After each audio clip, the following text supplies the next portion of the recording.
Hace un par de semanas, la ex canciller de Alemania, Angela Merkel, dio unas declaraciones que provocaron muchos comentarios.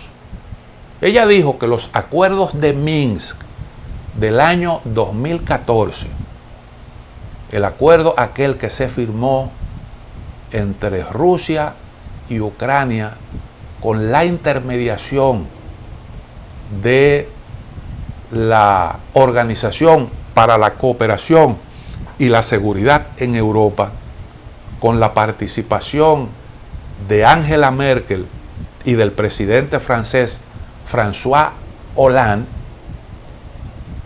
se concibieron como una forma para darle tiempo a Ucrania, darle tiempo de que mejore su capacidad militar y que pudiera entonces a partir de ahí defender mejor sus intereses. Eso dijo Angela Merkel. Ahora, recientemente, al finalizar el 2022, François Hollande, en una entrevista para un medio ucraniano, confirmó que ciertamente la idea era precisamente esa: permitirle a Ucrania ganar tiempo. Él dijo lo siguiente: sí, Angela Merkel tiene razón en este punto. Esto se hizo para darle tiempo a Ucrania. Desde 2014, Ucrania ha reforzado su postura militar. De hecho, el ejército ucraniano es completamente diferente al de 2014. Está mejor entrenado y equipado.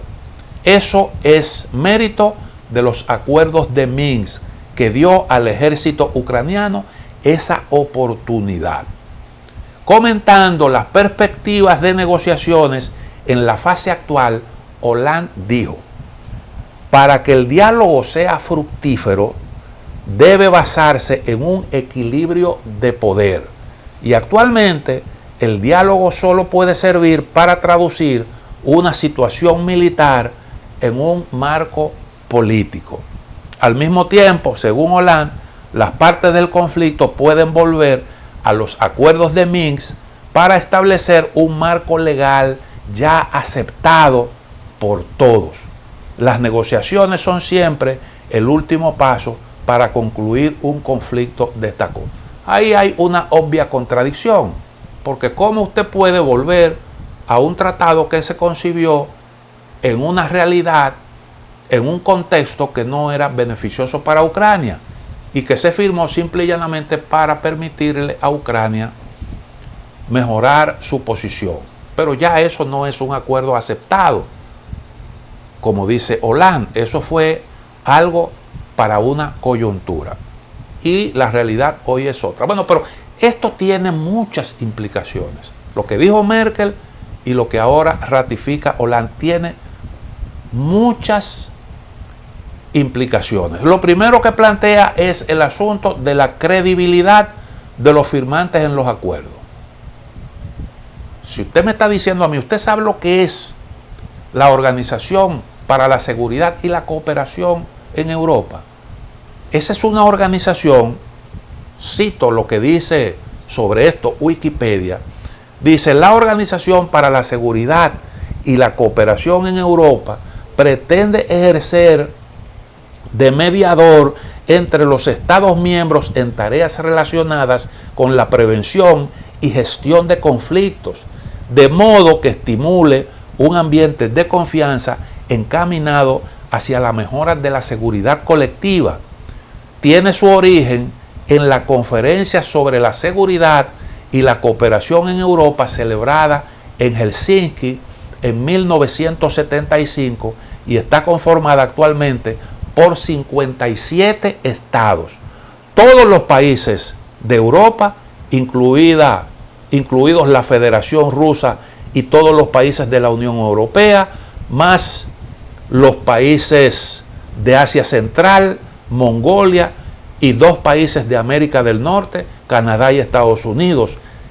Está reconocida como organismo regional conforme al capítulo 8 de la Carta de Naciones Unidas.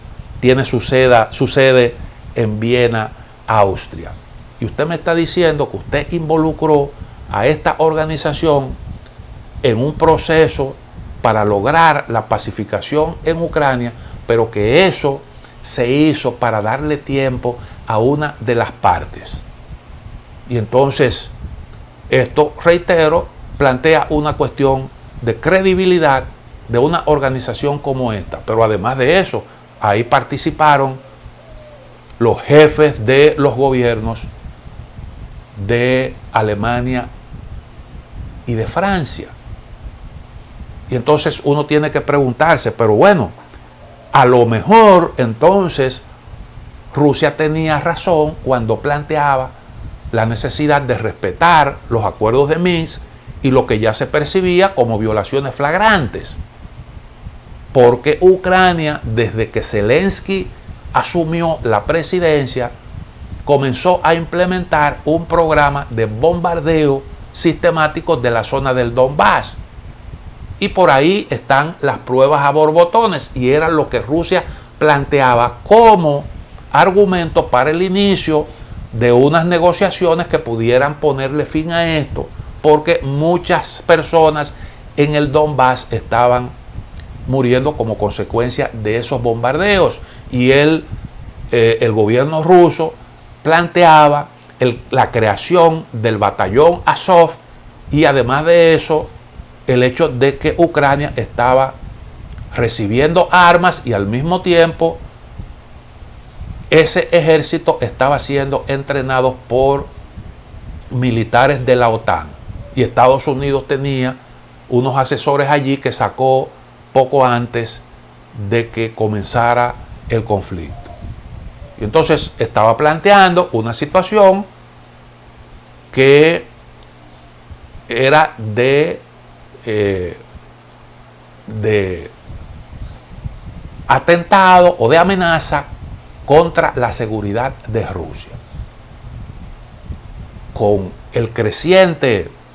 la creciente mejora del ejército ucraniano, de su entrenamiento, y además de eso, con la disponibilidad de armas más modernas, entonces se puede decir que a partir de ahí Rusia tenía razón cuando planteaba la necesidad de discutir el tema de la seguridad y de ponerse de acuerdo.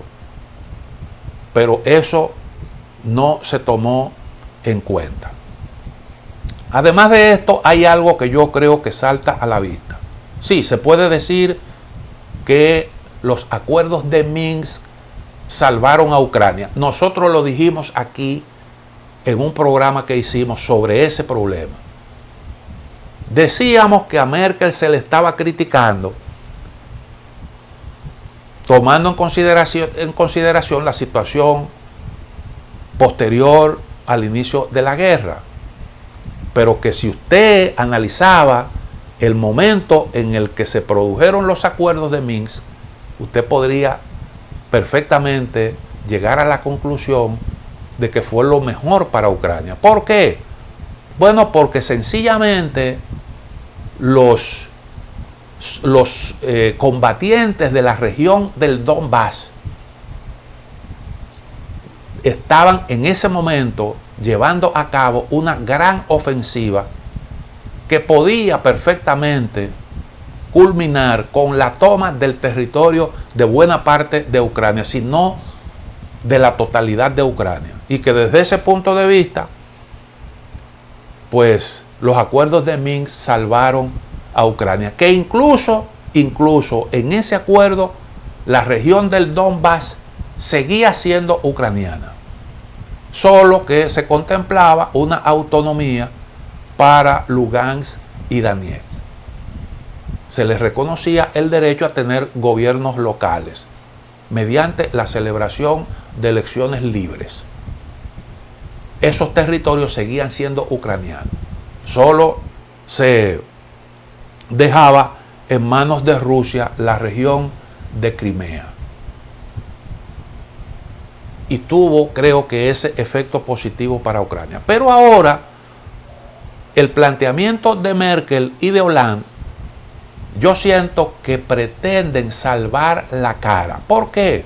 Bueno, porque se está criticando a Merkel, sobre todo a Merkel, por ser la principal impulsora de esos acuerdos en un momento en el que Merkel estaba desarrollando paralelamente el proyecto Nord Stream 2, ese gasoducto que obviaría el territorio ucraniano para suministrar gas a Alemania y que se cuestionaba porque incrementaba la dependencia alemana del gas ruso, y eso se criticó duramente. Pero también se ha criticado la política de Merkel de acercamiento a China, hasta el punto de que Alemania convirtió a China en su principal socio comercial. Y de hecho Alemania era una especie de territorio para la redistribución de los productos chinos que iban destinados a Europa. Hasta el punto, bueno, ustedes vieron en días pasados cómo se firmó un acuerdo para poner en manos chinas una parte de un puerto importante alemán. Y bueno, todo esto que ahora se dice sobre la necesidad de ayudar a Ucrania y los errores de Alemania es lo que impulsan a Merkel a hacer estas consideraciones, aunque son declaraciones que desde el punto de vista político la dejan un tanto mal parada, porque usted está diciendo que usted dio su palabra cuando su intención era otra. Son cosas que normalmente se dejan a la historia, que la historia analice y explique las razones por las cuales se dieron esos pasos. Pero lo que se dice ahora es como una forma de salvar el pellejo, porque en Europa incluso se ha estado hablando de las posibles motivaciones no santas de Merkel de impulsar esas relaciones con Rusia.